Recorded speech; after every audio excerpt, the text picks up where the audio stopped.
Quero pedir que você abra a tua Bíblia no Evangelho de Lucas.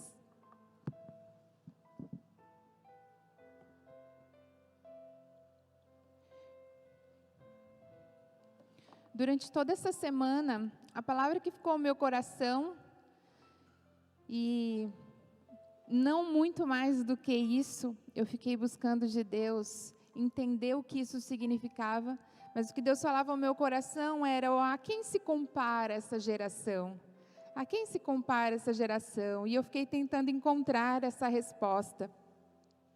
Hoje nós vamos falar, eu preparei uma espécie de estudo aqui para você, sobre as gerações, os tipos de gerações que nós temos hoje convivendo, vivendo aqui juntos, no todo o contexto social, religioso, de trabalho, e todas as dificuldades que a gente encontra ao conviver com as diferenças das gerações. Nós vamos falar sobre como pregar a cada uma dessas gerações, a entender, o contexto e as diferenças entre elas, como lidar com essa geração de hoje, como lidar com essa geração hiperconectada, e como encontrar propósito e significado no meio de tudo isso que a gente tem encontrado, que tem vivido aqui. Amém? É isso que a gente vai falar aqui hoje. E a palavra que ardeu ao meu coração foi: esta é uma geração vazia. E eu fiquei tentando encontrar o que eu podia trazer para nós a respeito desse tema. Então vamos lá, em Lucas capítulo 7, Evangelho de Lucas capítulo 7.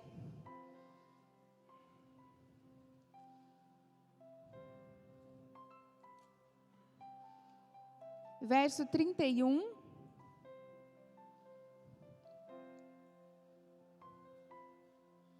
A quem se compara esta geração? Você já pensou isso? 7:31 diz assim: disse o Senhor: a quem, pois, compararei os homens dessa geração, e a quem eles são semelhantes? Eles são semelhantes às crianças que, sentadas nas praças, chamam umas às outras e dizem: tocamo-vos flauta e não dançaste, cantamo-vos murmurações e não lamentaste. Porque veio João o Batista, que não comia nem pão e nem bebia vinho, e dizeis: ele tem demônio. Veio o Filho do Homem, comendo e bebendo, e dizeis: eis aí o homem comilão e beberrão de vinho, amigo dos publicanos e pecadores. Mas a sabedoria é justificada por todos os seus filhos. Amém. Bom, a quem se compara então essa nossa geração? Porque ali no texto Jesus falava a respeito da geração que ele tinha ali, uma geração de 2000 anos atrás, com certeza uma geração muito diferente do que hoje nós temos. Aquela geração, Jesus já dizia: olha, essa aqui é uma turma insatisfeita.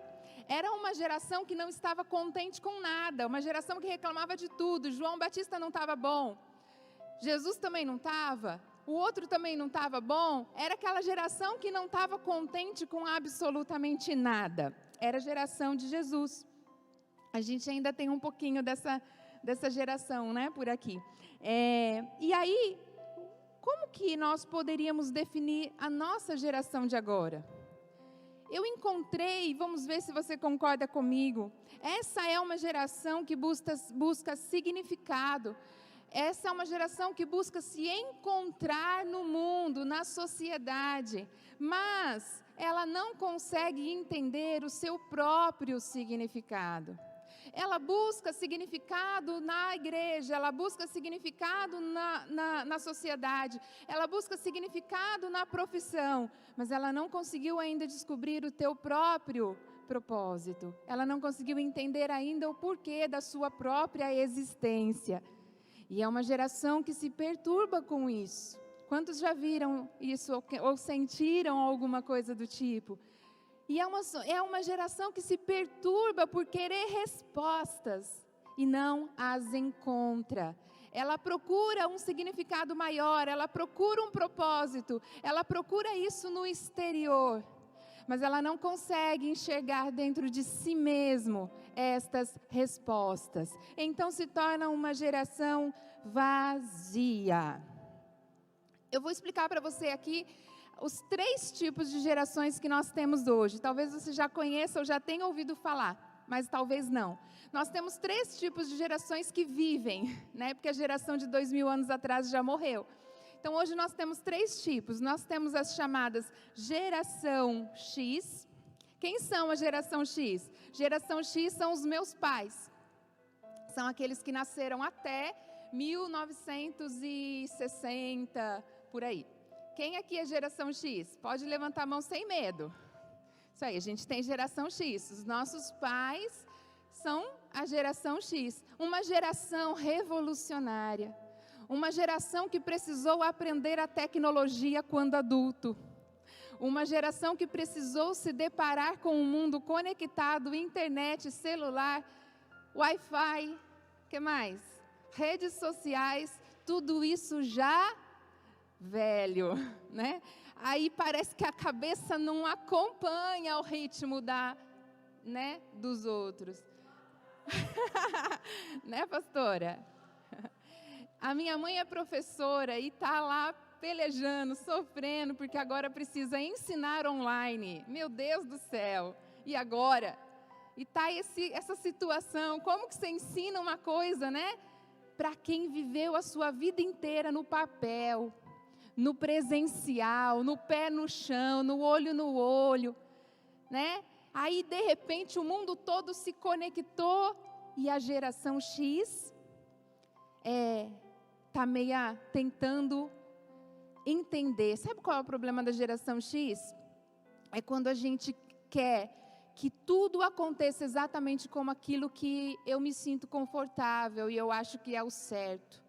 Então, muitas vezes a geração X pode ser hoje aquela geração que Jesus também dizia dos fariseus, dos hipócritas, daqueles que, segundo Jesus mesmo, eram aqueles sepulcros caiados, lindos e santos por fora, mas por dentro não havia a correspondência daquilo. Os fariseus hipócritas, que eram aqueles que Jesus dizia que ficavam na porta do templo, eles não entravam e não deixavam ninguém mais entrar. Qual é o problema? O problema é quando eu acho que o meu modelo e visão é o que vai ser correto para todo mundo e eu não consigo aceitar as diferenças e as coisas que vão acontecendo. Como a pastora muito bem orou aqui durante a oferta, nós estamos vendo um mundo que precisou se reinventar. E a geração X talvez seja a que esteja tendo maior dificuldade com isso, afinal, para ela, é uma coisa que não existe. Não pode. E tudo o que ela quer é que as coisas voltem como eram antes. Vamos quebrar os celulares e acabou a tecnologia, porque isso aqui só atrapalha. Porque talvez a atrapalhe mesmo. Talvez seja difícil para ela entender esse mundo novo. Então ela pensa que vai atrapalhar todo mundo. E é uma geração que talvez pode afastar do contexto da igreja as outras gerações. Vocês me entendem? Porque talvez o teu modelo, aquilo que você entendeu e você cresceu acreditando que era assim, não está encaixando na sociedade e não está encaixando na geração de agora. Só que aí, se a gente se mantém todo firme e duro, o que acontece, gente? A gente sabe, o jovem entra na igreja e aí ele vai embora, porque ele não encontrou aquilo que talvez, tivesse algum significado ali para ele. Vocês me entenderam? Geração X. Aí a gente teve depois a geração Y. Eu sou a geração Y. Geração Y foi aquela que nasceu, até de 1970 até 1994, mais ou menos. Quem é geração Y aí? Levanta a mão. Já tem um pouquinho mais de galera. O que é a geração Y? A geração Y nasceu... Olha só, essa geração também é complexa. ela foi uma fase, uma geração de transição. Ela nasceu num mundo sem internet e ela viu a criação da internet. Quantos viram a criação da internet? Quantos aqui já usaram um computador com CPU quadrado gigante? Levanta a mão. Quem aqui já usou disquete? O que mais? Quem aqui já usou? Sem celular. Quem aqui teve o celular quadradão gigante? Dureza, essa geração, ela pegou o meio do negócio, ela tentou se achar. Quando a internet começou no período até 1980, acho que até antes que ela começou, mas que ela disparou, né, que surgiu completamente aí para todo mundo, eu era criança. Foi mais fácil, né? Foi mais fácil aprender. Era aquele computador carroça. Quem aqui já usou a internet de escada?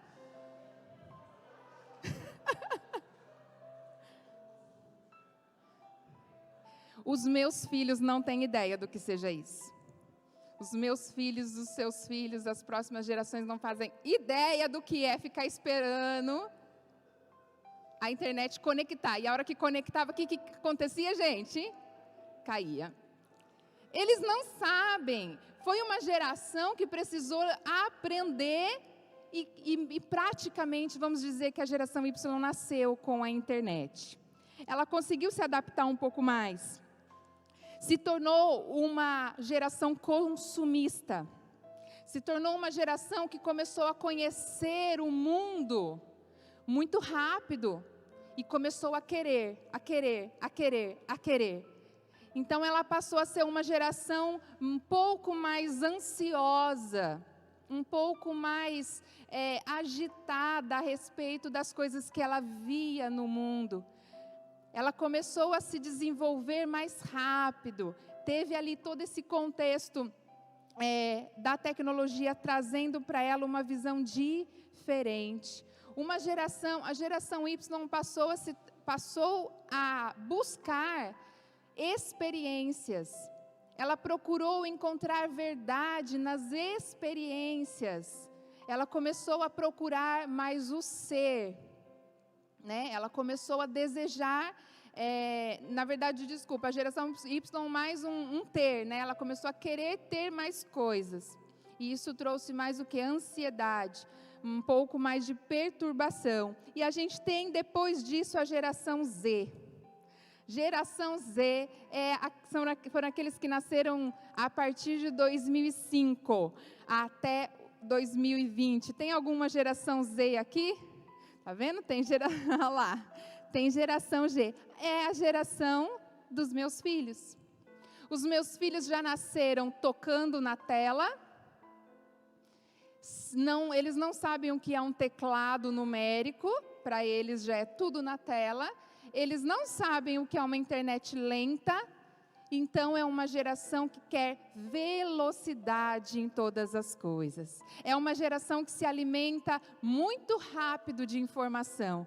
A geração Z, você precisa entregar para ela mastigado, tudo muito rápido, para ela já aprender ali, porque a distração dela é muito instantânea. Essa é a geração Z. A geração Z não sabe o que é um mundo sem internet. A geração Z não sabe o que é viver sem tecnologia e sem celular. E agora, gente, como é que a gente bota todo mundo aqui dentro de um mesmo lugar? E como falamos com cada um deles? Qual é o nosso desafio?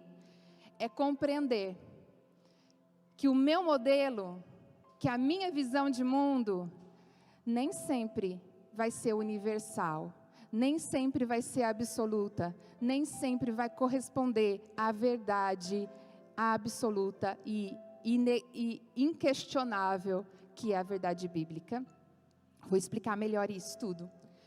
Compreender e respeitar as diferenças do modelo que cada um tem, né, da sua vida, daquilo que a pessoa aprendeu, que tem relação com quem ela no mundo em que ela nasceu.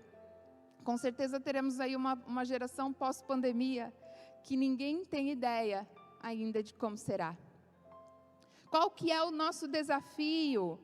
É pregar o mesmo evangelho para cada uma dessas gerações diferentes. Ai, que difícil. Esse é o grande desafio da igreja, porque o evangelho ele é um só. O evangelho ele é puro, o evangelho ele é simples, o evangelho é imutável. O evangelho é, sim, a verdade absoluta em todas as gerações. Como pregar esse mesmo evangelho para pessoas tão diferentes assim? Deus, ele é atemporal. Deus não muda. Deus não se transforma. Deus não se renova. Deus não adquire novas habilidades e experiências. Deus não aprende conosco. Deus não se desenvolve. Deus, ele é o mesmo ontem, hoje e eternamente. Ele é o mesmo. Deus, ele vence toda a barreira do tempo, porque ele não tem tempo para ele. Deus não vive na dimensão de tempo como nós. Deus, ele é atemporal. Por que eu estou querendo dizer tudo isso para você? Sabe como é que a gente faz para provar? Para provar as doutrinas? Será que isso é de Deus? Será que isso não é de Deus? É muito simples. Se é algo que se resiste ao tempo e às gerações, então é de Deus, porque Deus permanece. Se é algo que deixou de existir, de fazer sentido, de ter alguma coisa, se deixou, é porque não era, porque vinha de homens, porque céus e terra passarão, mas a palavra do Senhor não vai passar. Por quê? Porque Deus, ele sempre vai manter, tá bom? De geração em geração, ele ainda está no trono, tá? Onde está Deus no meio de tudo isso? Talvez aí a geração X então, que é a dos nossos pais, ela é a que mais se perturba e fala, meu Deus, essa geração está perdida, né? Às vezes fala assim, no meu tempo não era assim não que acontecia as coisas, esse mundo está perdido, esse mundo está perdido. Ah, quantas vezes você já pensou, falou isso? Esse mundo está perdido. Eu quero te dizer uma palavra aqui. Esse mundo não está perdido. Ele nunca saiu do controle das mãos do Senhor. Quando a gente pensa assim, é só nossa mente humana, limitada nos nossos conceitos e gerações, tentando entender como Deus vai escapar da pandemia. Você entende? Como que Deus vai resolver esse mundo? Aí a gente já fica desesperado. Ah, meu Deus, esse mundo está perdido. No meu tempo não era assim não, essa geração está perdida, não vai ter salvação. Para! Você está querendo dizer que Deus é limitado a gerações? Ele sempre acha um caminho, ele sempre acha um jeito. A igreja foi perseguida desde o início da sua fundação e ela sempre prevaleceu. A palavra de Deus já tentou ser destruída inúmeras vezes e ela sempre prevaleceu, porque ela vem de Deus. Amém? Você sabia que existe um rei que mandou queimar todas as Bíblias existentes no mundo?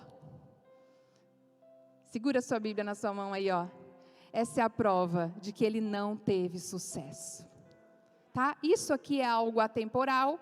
É uma palavra que foi escrita há muitos anos atrás. E ainda faz sentido para a geração X, para a geração Y e para a geração Z. Isso é evangelho, você está me entendendo? As gerações passam, mas Deus sempre habita o trono. As gerações passam, mas Deus sempre está no controle. Vem pandemia e a gente se desespera, mas Deus não. Deus não está desesperado, Deus não está nem sequer preocupado, Deus não está se agitando e pensando, e agora, o que eu faço para salvar a humanidade? Ele já salvou, Ele já fez, já está consumado. Gerações passam, céus e terra passarão, mas Deus está inabalável, indestrutível, imutável. Ele está lá no trono dele, olhando. Sabe que às vezes eu fico imaginando assim, que Deus está olhando, é igual a gente quando vê os nossos filhos.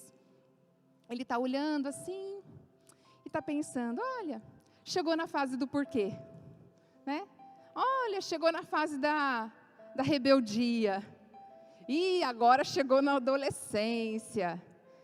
Não é assim? A gente não olha as fases dos nossos filhos, e a gente vai entendendo que, olha, tudo isso é importante para ele chegar na fase adulta. Tudo isso aqui faz parte do desenvolvimento dele para ele chegar ali, na onde ele precisa chegar. O mundo funciona da mesma maneira, ainda que eu e você não conseguimos entender nada, ainda que a gente fica perdido, desesperado, Deus está só olhando e falando, olha, essa geração trouxe essa, e trouxe essa, e trouxe essa. E tudo bem, faz parte. É assim que tem que ser, porque Deus está no controle de todas as gerações. Amém? Então, olha, o tempo prova todas as doutrinas. Se resistir ao tempo, é de Deus. Se não, eram preceitos humanos. Tá certo? Um exemplo para você. Quando eu me converti criança ainda, havia as gerações antigas, né, dentro do contexto religioso evangélico, as gerações antigas, elas brigavam por televisão e calça comprida. Então eles diziam que tinham pessoas que defendiam clara e absolutamente que as pessoas que vissem televisão iam para o inferno, ou que as mulheres não poderiam usar calça comprida de maneira nenhuma. Hoje nós brigamos por tatuagens e paredes pretas. O que eu estou querendo dizer? O Evangelho não é nada disso. Isso são doutrinas humanas. O Evangelho é aquele que foi pregado para aquela geração e fez sentido para ela, e tantos se salvaram.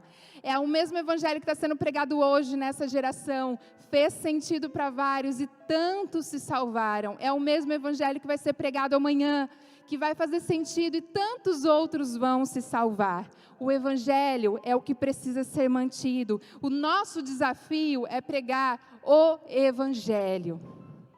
É pregar para essa geração ansiosa, agitada, essa geração hiperconectada, um Evangelho que faça sentido para ela. Quanto mais doutrinas ou floreios ou coisas e limitações, até às vezes são coisas que a gente põe para impedir a pessoa de chegar até Deus. Sabe? Coisas que talvez façam sentido para a gente, mas não vai fazer sentido para o outro. E quando a gente faz isso, se afastando do Evangelho puro, eu creio que isso acaba sendo um pecado nosso mesmo, que é o de não pregar a essência do próprio Jesus, do próprio Evangelho, e querer pregar mais os nossos próprios desejos, os nossos próprios pensamentos. Fez sentido para você? Amém. Essa geração Z, gente, que é a geração de quem hoje tem de 15 até 20 anos, é uma geração que não conhece a vida não conectada, tá? É uma geração que não conhece um mundo que não seja digital. Ela é uma geração que busca o tempo todo significado. Ela é uma geração que aprende através de experiências. É uma geração que preza e busca a verdade absoluta das coisas. Por isso eu estou dizendo tudo isso aqui para a gente. Essa geração, ela busca a verdade e não blá, blá, blá.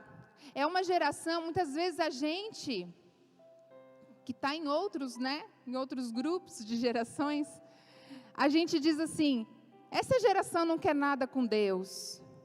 Isso é outra mentira. Deus sempre vai ser atrativo para qualquer geração que seja. Jesus é suficientemente capaz, completo, para atrair qualquer uma das gerações. Eu tenho certeza que qualquer geração que entrar por essa porta, e se ele encontrar Jesus aqui, ele fica. O problema é que muitas vezes eles vêm e eles não encontram Jesus em nós. E é por isso que a gente acha que eles não querem nada com Deus. Porque eles estão perdidos, eles estão vazios, eles estão procurando algo que preencha o seu ser de significado, de essência. Eles estão procurando propósito, eles querem experiência. Você está me entendendo? É Jesus que a gente tem que oferecer para eles. É o Evangelho simples e puro. É essa experiência sobrenatural que nós temos na presença de Deus, que eles precisam sentir. E isso vai ser suficiente para esta geração, porque eles estão sedentos por isso, eles estão procurando, eles estão batendo por todo lado. A internet não tem, o mundo conectado não tem, o mundo digital não tem. O único lugar que tem é na presença de Deus. As pessoas estão procurando. Eu vi uma pesquisa, não foi uma pesquisa de igreja, foi uma pessoa muito conceituada na área digital, que publicou uma pesquisa de o que é que as pessoas pretendem fazer depois da pandemia. E cerca de 80% a 90% das pessoas que responderam disseram: vou à igreja. Sabe o que é isso? É um mundo vazio, que está buscando experiências que o preencham de todos os lugares. Coisas que definem o seu significado, propósito para a sua vida, mas não encontram porque estão procurando nos lugares errados. Mas eu e você temos aqui a palavra que liberta, eu e você temos o Evangelho que é único, aquilo que vai trazer experiência real e verdadeira. Nós temos a verdade na nossa mão. Quando Jesus disse: eu sou o caminho, a verdade e a vida, Ele estava contemplando todas as gerações, dizendo: vinde a mim todos vocês, porque eu tenho como satisfazê-los todos de uma única vez. Deus, Ele não se preocupa com essas diferenças, faz parte desse desenvolvimento normal. Propósito, que é o que as pessoas mais buscam hoje, propósito. Mas propósito sem essência, ele é tão vazio quanto um objeto oco. Sabe como se parece essa geração? Aquele instrumento barulhento e vazio por dentro. Como que chama, gente? Cadê? Quem sabe? Como chama aquele instrumento lá da capoeira? Cadê o pessoal aí? Berimbau, é esse? É vazio dentro? É, né? Então, essa geração está que nem esse berimbau. É colorido, não é colorido? É barulhento, não é barulhento? É cheio de experiência, mas é vazio dentro. Essa geração está vazia e eles, se dando conta do seu vazio, procuram cada vez mais por algo que o preencham. Eles estão procurando, eles estão buscando. É uma geração que quanto mais ela se encontra, mais ela se perde. É uma geração que quanto mais ela caminha, mais ela se distancia do seu destino. A tecnologia traz muita coisa legal. Não adianta a gente ficar querendo endemoniar as coisas. Não adianta você querer ficar endemoniando o celular, se você usa ele o tempo todo. Né? A gente endemonia a internet, mas não sai dela. Engraçado isso, né? Isso é hipocrisia. É hipocrisia dizer para a geração Y e Z que, olha, isso aqui te afasta de Deus, mas não sai da minha mão e da sua mão. Gente, até os meus avós, quando viram o celular, gostaram e estão usando. Por quê? Porque é legal, porque é bom. Não adianta você dizer o contrário, não adianta a gente ficar brigando para eles largarem só o celular, porque não é isso que vai trazer Jesus para a vida deles. Eles não estão se distraindo e por isso não estão tendo Jesus. Eles não estão encontrando e eles estão buscando de todos os lados.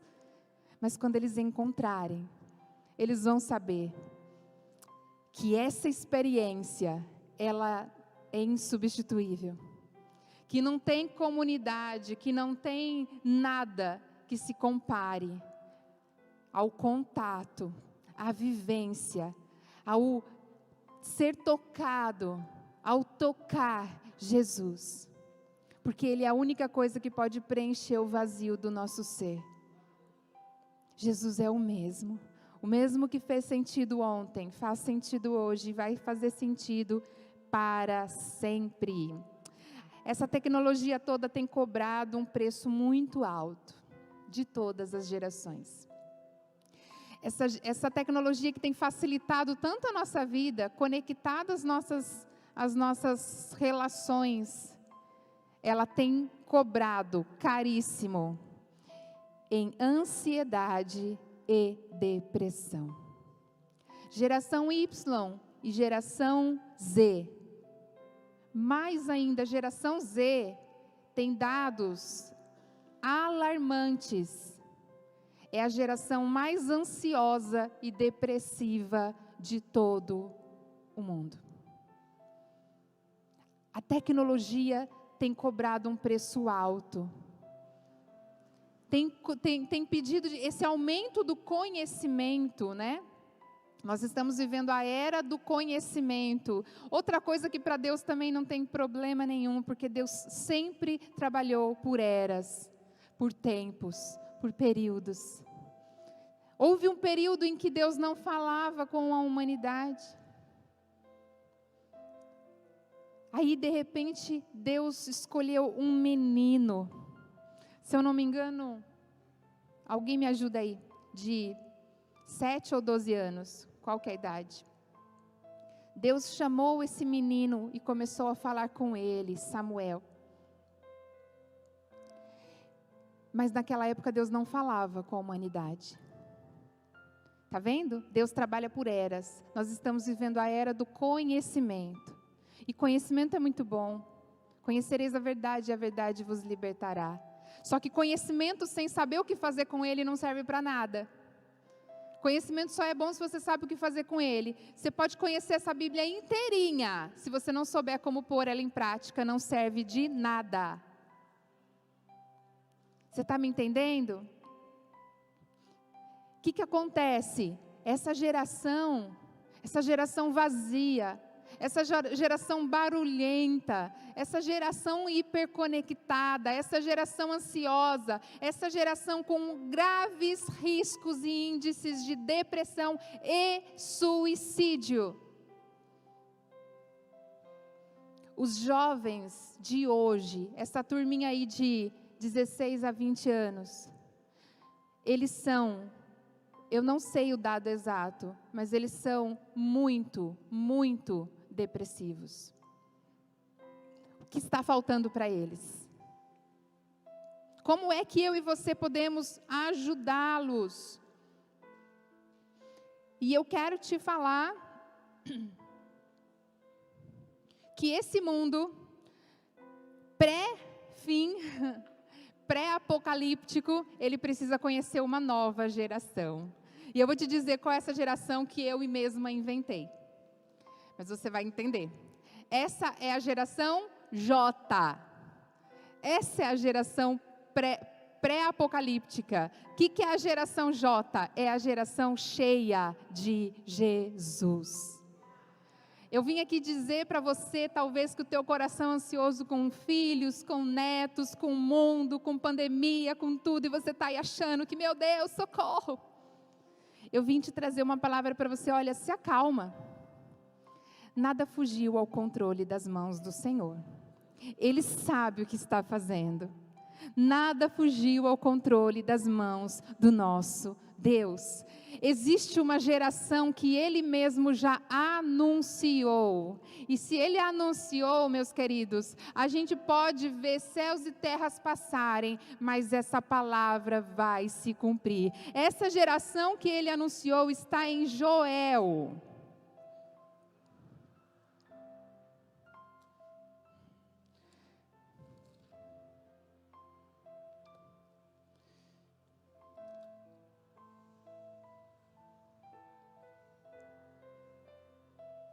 Joel capítulo 2. Essa é a geração J.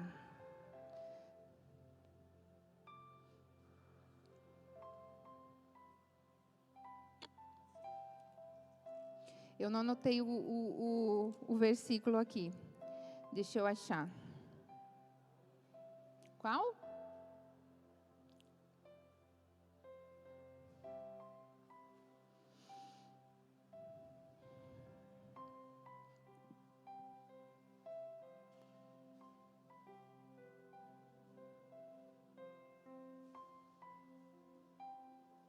Vinte e 28. Olha, eu não sei quantas gerações nós teremos até a volta de Cristo. Eu realmente não sei. Acho que ninguém sabe também, né? E qualquer coisa é especulação, mas enfim, a gente sempre acha que nós estamos perto do fim. De qualquer maneira, podem passar ainda várias outras, pode ser o abecedário inteirinho aqui de gerações para a gente. Mas uma coisa é certa, esta palavra há de se cumprir. E acontecerá que derramarei o meu espírito sobre toda a carne, e os vossos filhos e as vossas filhas profetizarão, os vossos velhos sonharão sonhos, e os vossos jovens verão visões. E também sobre os servos e sobre as servas, naqueles dias derramarei o meu espírito. Mostrarei maravilhas no céu e na terra, sangue e fogo, pilares de fumaça. O sol se converterá em trevas e a lua em sangue, antes que venha o grande e terrível dia do Senhor. E acontecerá que todo aquele que invocar o nome do Senhor será salvo, porque no Monte Sião e em Jerusalém haverá livramento, assim como disse o Senhor, e entre os remanescentes aqueles que o Senhor irá chamar. Existe uma promessa de que haverá uma geração cheia de Deus, uma geração que vai profetizar, uma geração cheia de sinais, cheias de maravilhas, uma geração completamente inundada de Deus. Essa é a geração J. Quem quer ser essa geração aqui? Essa é a geração que não vai só buscar propósito e significado, mas é uma geração que vai se encher no propósito, no significado da sua existência na terra. É uma geração que vai cumprir isso, é uma geração que vai preparar o mundo para a volta de Cristo. Nem tudo está perdido. Acalma o teu coração. Deus está no trono e Ele tem o controle de todas as coisas. Amém?